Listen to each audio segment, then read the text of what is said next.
Isps Code, Chapter 11-2 of the Annex to the SOLAS Convention. International Ship and Port Facility Security Code. International Code for the Security of Ships and of Port Facilities. Part of this code is made mandatory by the Chapter 11-2 of the Annex to the 1974 SOLAS Convention. The code has two parts: Part A, mandatory, and Part B, recommendatory.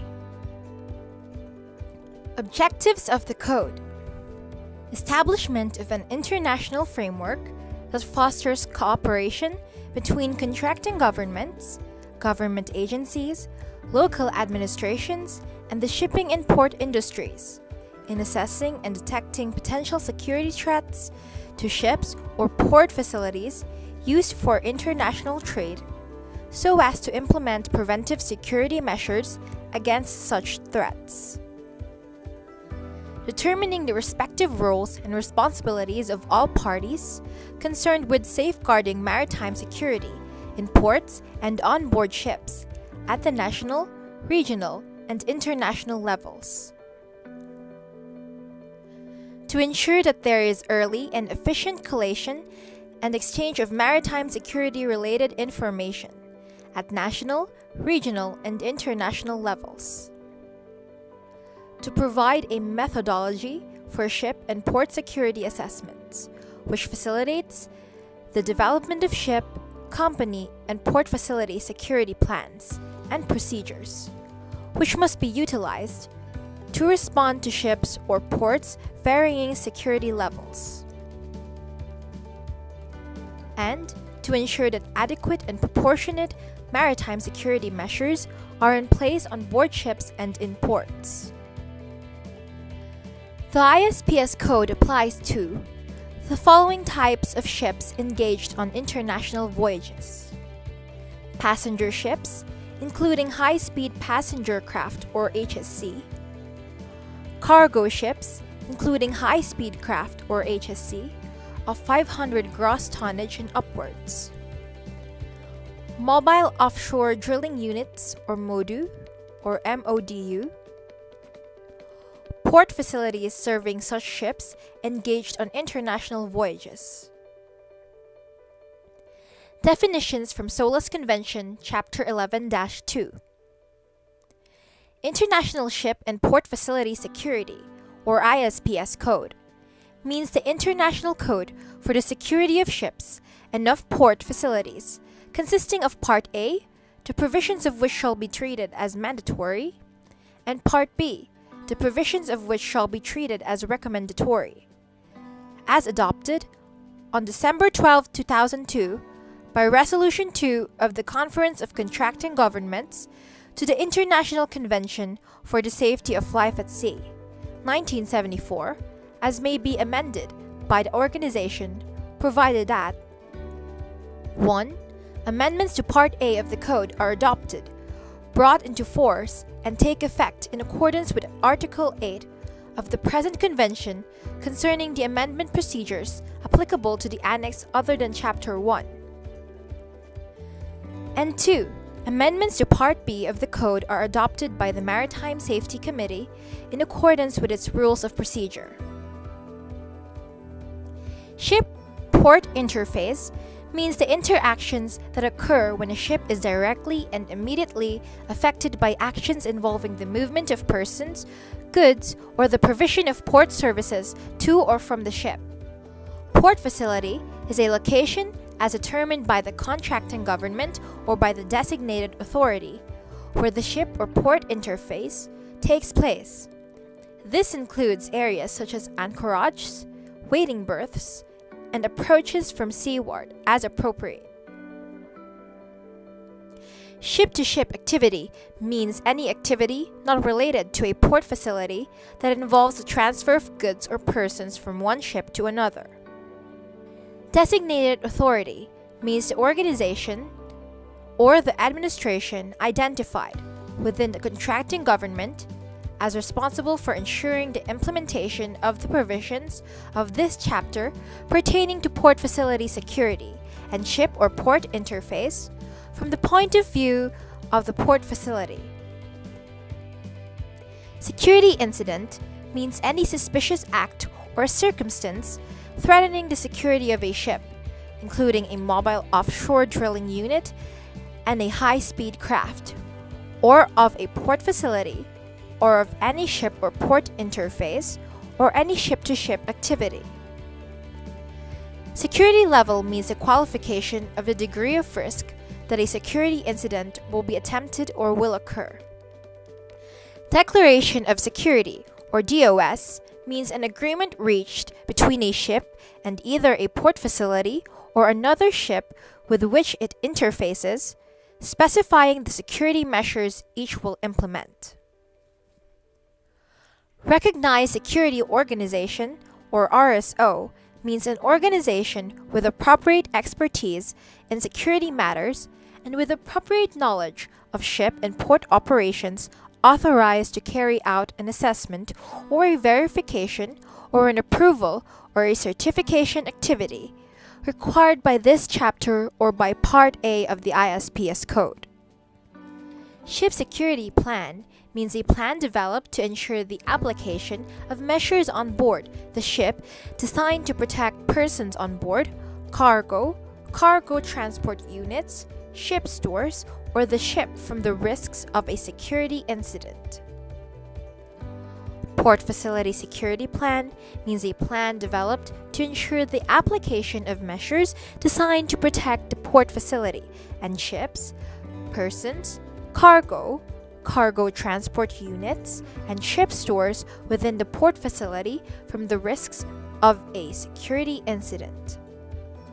Ship Security Officer means the person on board the ship, accountable to the master, designated by the company as responsible for the security of the ship, including implementation and maintenance of the ship's security plan, and for liaison with the company security officer and port facility security officers.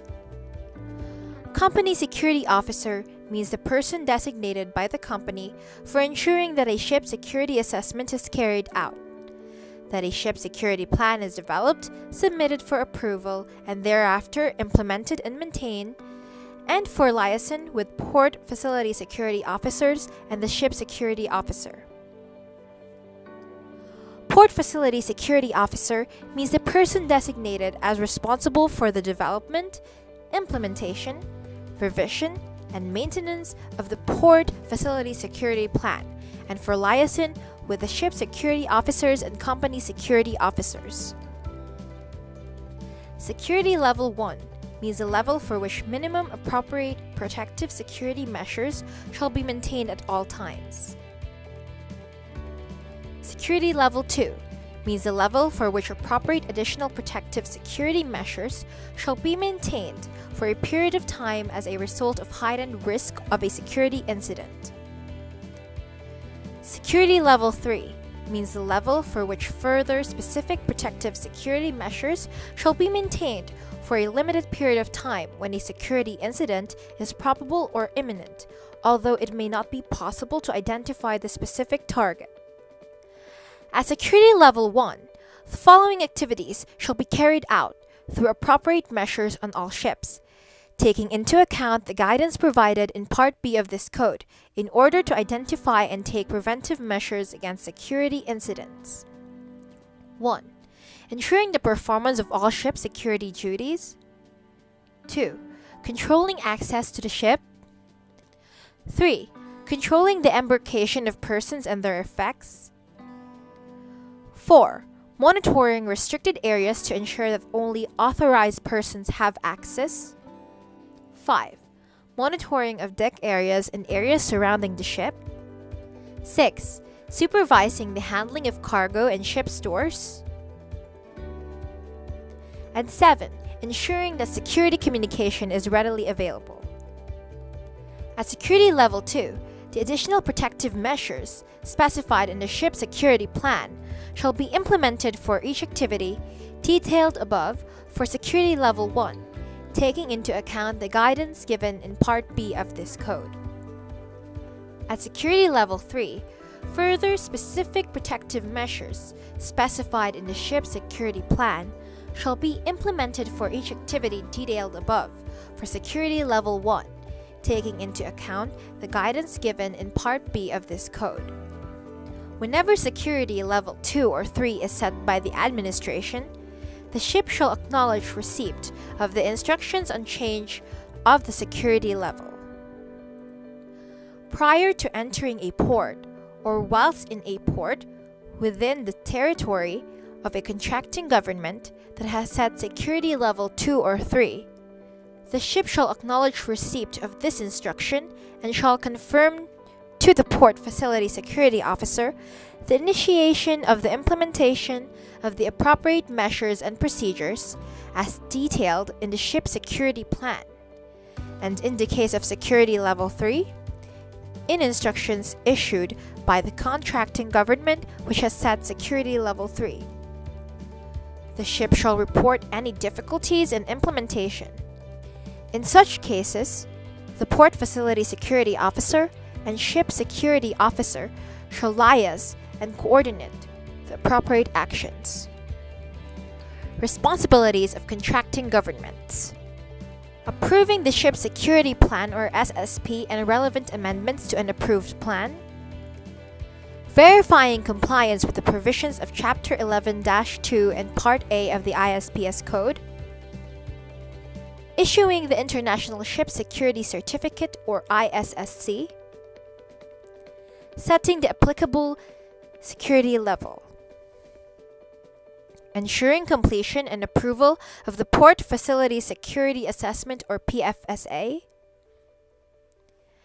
designating the port facilities which will be required to appoint a Port Facility Security Officer or PFSO and prepare a Port Facility Security Plan or PFSP, approving the PFSP and relevant amendments to an approved plan, exercising control measures, testing approved plans, communicating information to the IMO and to shipping and port industries. Contracting governments can designate or establish designated authorities within government to undertake their security duties under the Code. The contracting government or its designated authority may also delegate the undertaking of certain duties to recognized security organizations or RSOs. The following cannot be delegated to RSOs: approval of a PFSA, designating the port facilities which will be required to appoint a PFSO and prepare a PFSP, approving a PFSP and any subsequent amendments, exercising control measures, setting of the applicable security level, establishing the requirements for a declaration of security or DOS, RSO recognized security organization. The following duties may be carried out by an RSO: Ship Security Assessments or SSA, preparation of Ship Security Plans or SSP, review and approval of SSP but not of those where the RSO has been involved in the preparation of the SSA or SSP, issuing an International Ship Security Certificate on behalf of the contracting government, conducting a Port Facility Security Assessment or PFSA, preparation of a Port Facility Security Plan or PFSP, verification of ship security systems, security equipment. Contracting governments shall determine when a declaration of security is required by assessing the risk the ship or port interface or ship-to-ship activity poses to persons, property, or the environment. A ship can request completion of a declaration of security when 1. The ship is operating at a higher security level than the port facility or another ship it is interfacing with. 2. There is an agreement on a declaration of security between contracting governments covering certain international voyages or specific ships on those voyages. 3. There has been a security threat or a security incident involving the ship or involving the port facility as applicable. 4. The ship is at a port which is not required to have and implement an approved port facility security plan. Or 5.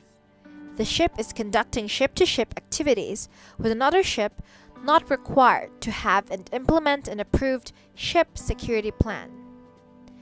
Requests for the completion of a declaration of security under this section shall be acknowledged by the applicable port facility or ship.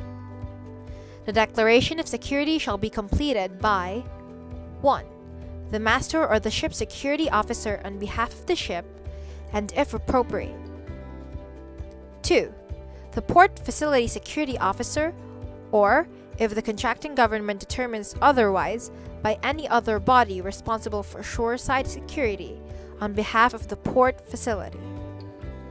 The declaration of security shall address the security requirements that could be shared between a port facility and a ship, or between ships, and shall state the responsibility for each.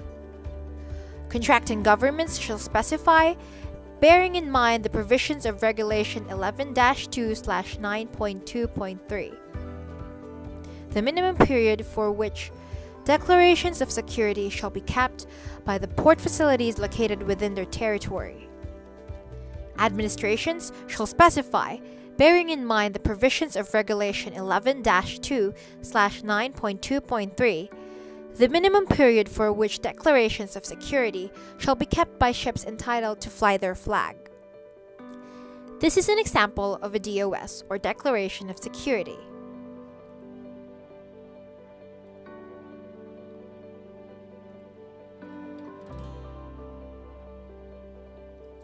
Company obligations. The company shall ensure that the ship's security plan contains a clear statement emphasizing the master's authority. The company shall establish in the ship's security plan that the master has the overriding authority and responsibility to make decisions with safety and security of the ship, and to request the assistance of the company or of any contracting government as may be necessary. The company shall ensure that the company security officer, the master, and the ship security officer are given the necessary support to fulfill their duties and responsibilities in accordance with the Chapter 11-2 and this part of the Code. Records. Records of the following activities addressed in the ship security plan shall be kept on board for at least the minimum period specified by the administration. 1. Training drills and exercises. 2. Security threats and security incidents. 3. Breaches of security. 4. Changes in security level. 5. Communications relating to the direct security of the ship, such as specific threats to the ship or to port facilities the ship is or has been. 6. Internal audits and reviews of security activities. 7. Periodic review of the ship's security assessment. 8. Periodic review of the ship's security plan. 9. Implementation of any amendments to the plan. And 10. Maintenance, calibration, and testing of any security equipment provided on board, including testing of the ship security alert system. SSP, or Ship Security Plan. Each ship shall carry on board a ship security plan approved by the administration. The plan shall make provisions for the 3 security levels as defined in this part of the Code. The plan shall address at least the following. 1. Measures designed to prevent weapons, dangerous substances, and devices intended for use against persons, ships, or ports, and the carriage of which is not authorized from being taken on board the ship. 2. Identification of the restricted areas and measures for the prevention of unauthorized access to them.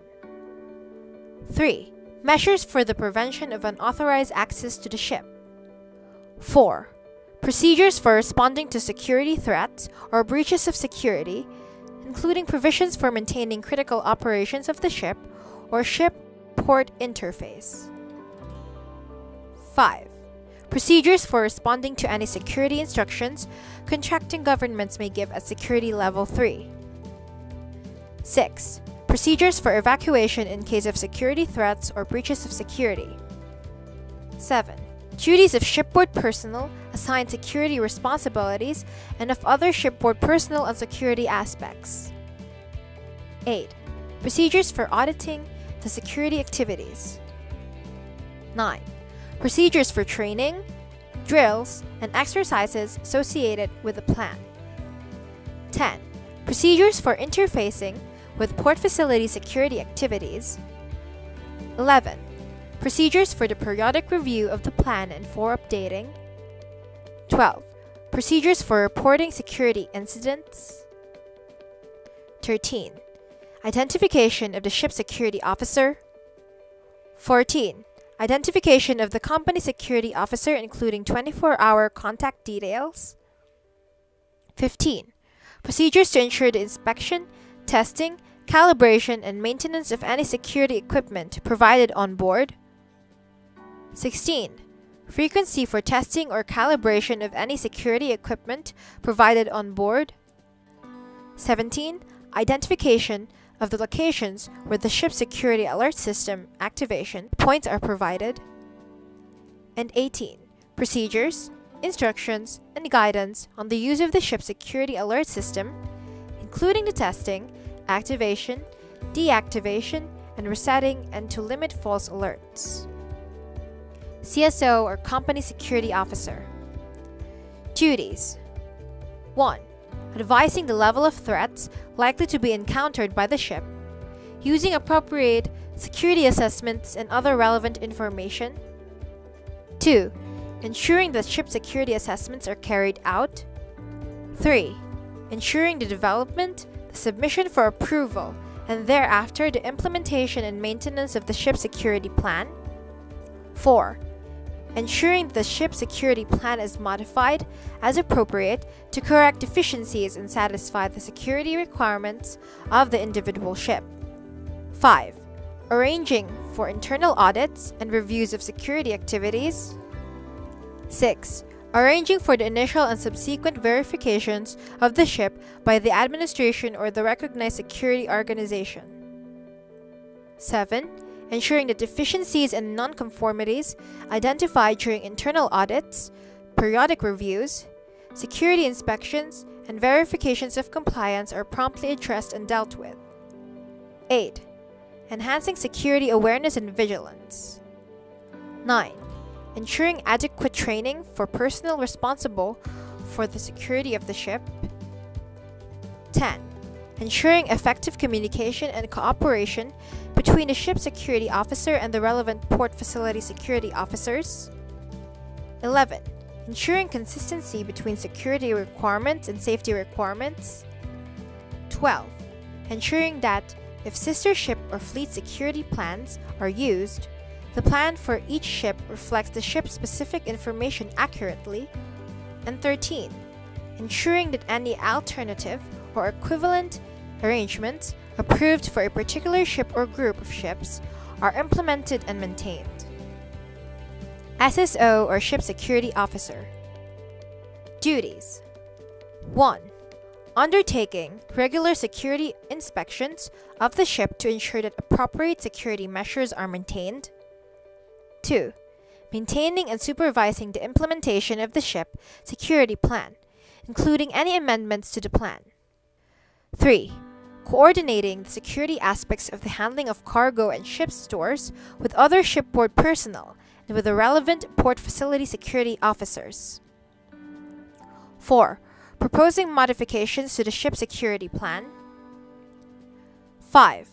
Reporting to the company security officer any deficiencies and nonconformities identified during internal audits, periodic reviews, security inspections, and verifications of compliance and implementing any corrective actions. 6. Enhancing security awareness and vigilance on board. 7.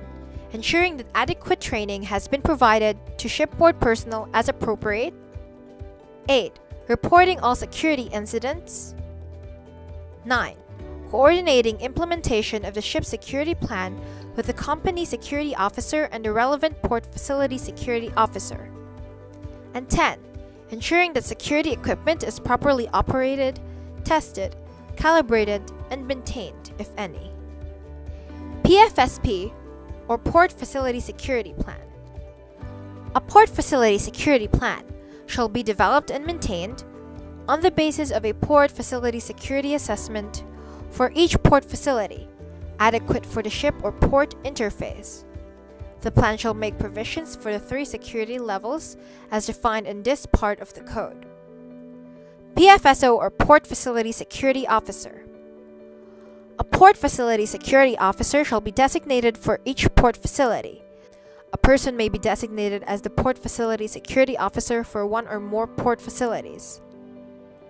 SSAS, or Ship Security Alert System. Responsibility. The master is responsible for the activation of the SSAS in circumstances deemed appropriate to the master. The SSO is responsible for ensuring that the ship security alert system is tested in accordance with the procedures specified, and that all crew members know the location of the ship security alert activation points and the circumstances in which they are authorized to activate the ship security alert. The CSO is responsible for acting as the administration nominated competent authority and acting on security alerts received from the ship during testing of SSAS. All officers and crew must be able to activate the SSAS when ordered by the master or senior officer. Activation. When activated, it shall initiate and transmit a ship-to-shore security alert to a competent authority designated by administration, which may include the company. Identify the ship location and indicate that the security of the ship is under threat. Not send the ship security alert to any other ships. Not raise any alarm on board the ship, and continue the ship security alert until deactivated. SSAS routine testing. Tested monthly on a day agreed in advance between the master, SSO, and CSO. Telephone contact shall be maintained between the master, CSO during the test. Purpose of the test shall be confirmed. The alert shall be activated for testing. When the CSO receives the alert, the information contained in the alert shall be verified for accuracy. Information verified shall be the ship's identity or current position and identification as a ship security alert. CSO will then reset the alert from ashore. All other activation points on board shall then be tested. All future alerts shall be treated as real when there is no notice or agreement of testing between the ship and the CSO. International Ship Security Certificate. This is issued to a vessel after satisfying the requirement of Chapter 11-2 of the SOLAS Convention. This is checked by authorities in every port. This is an example of an International Ship Security Certificate.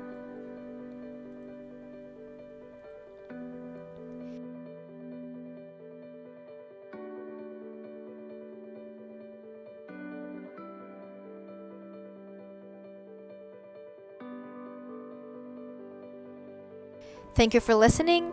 I hope you have learned a lot. Enjoy learning!